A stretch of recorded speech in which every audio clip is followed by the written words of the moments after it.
Hey guys, it's Eric here with Problem Solved with Eric, and today we got a new project. We're at a friend's house and they're in need of a dog door. So we're gonna go ahead and install a dog door, and we gotta start by cutting into this door. Now this is a solid door because this door actually opens up to the garage area. If you're doing this in an inside door, these doors will be hollow, but you generally don't want a dog door in an inside door. That would be a little bit strange. So this door goes to the outside, and we're gonna take it off and then we're gonna cut it, and we're gonna install this dog door right here. And I'm gonna show you guys the process so you guys can see exactly how it's done. It shouldn't be too hard, but we're gonna get started.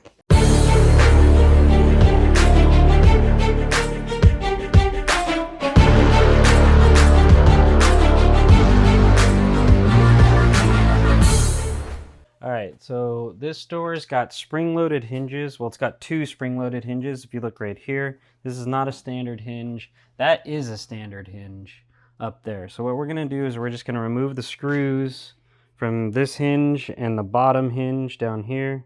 So when a door set up like this, it's a little bit unique. Normally you have like one spring hinge or three spring hinges or whatever. This one's got two spring hinges and the standard up there. We're going to remove the two spring hinges first. There, you can actually remove the pin of these, and there's a set screw in there, but I'm not going to do that. I don't really want to mess with the spring and the tension or anything like that. So we're just going to remove the two hinges. And I'm actually going to remove them from the wall side. And the reason for that is because the standard hinge is really easy to just hang with the pin, and then it should just reline up exactly where the hinge was installed. So we're gonna go ahead and remove these two first. I'm gonna start with the bottom one and then the middle one. And it's just 4 screws for each hinge, and we'll just pull those off.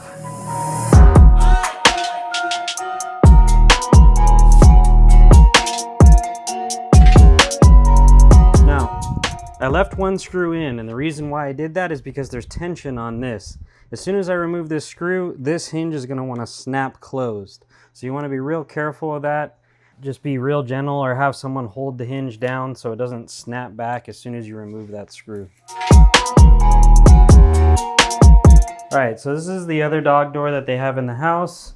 We're going to put about the same lip in that door that we just removed, so it doesn't damage the weather stripping and stuff like that in the bottom of the door, and the dog can just pop over that to get outside. So we're gonna open this up and we'll see what's included. Typically, I haven't installed a dog door from this brand, but typically they come with a template, a drill template that you can follow, and that's what we're gonna look for here.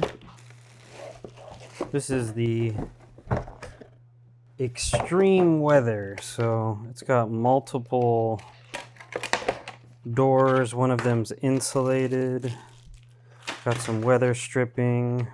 So this is our template cut out. If you look here, this is the medium door. So we just cut out the template to the medium door because that's the size of the door that we're using. This is where the shoulder height of the dog should be. That's how you kind of determine the size of the dog door. But we're gonna drill holes in each corner of this, and then we're going to take the jigsaw and cut out the part for the dog door itself, and then we'll get everything mounted, and then we can mount the door up.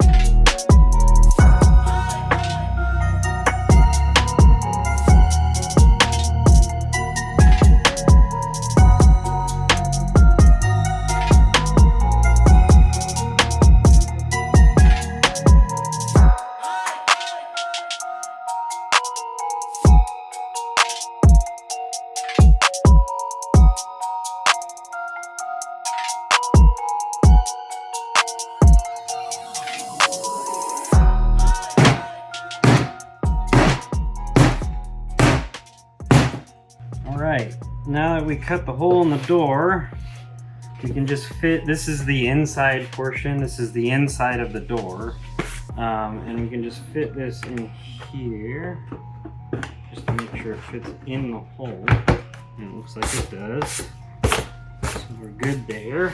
So these go on the inside of the hole for the dog door, and you just cut them down to size, measure it first obviously, which we did, and then you just cut all 4 of those down. All right, so we got the dog door in. The screws were all put in, and it's holding actually pretty tight. You can see the inside frame, so you don't get any naked wood there on the inside. So we should be good to just start wiping everything down, tighten the screws up all the way, and then remount the door. Dog door's installed, door is back mounted up right where it's supposed to be.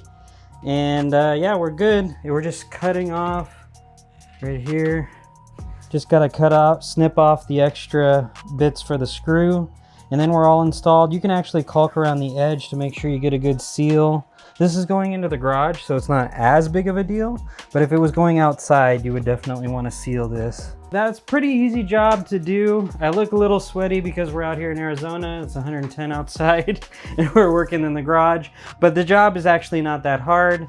Especially if you're able to take the door off the hinges, it makes it really easy to just cut the dog door out. This is a really nice dog door, so it's got triple layers, so it'll keep the weather out, keep your cold air inside the house, won't let it escape out there. And yeah, so we're good here.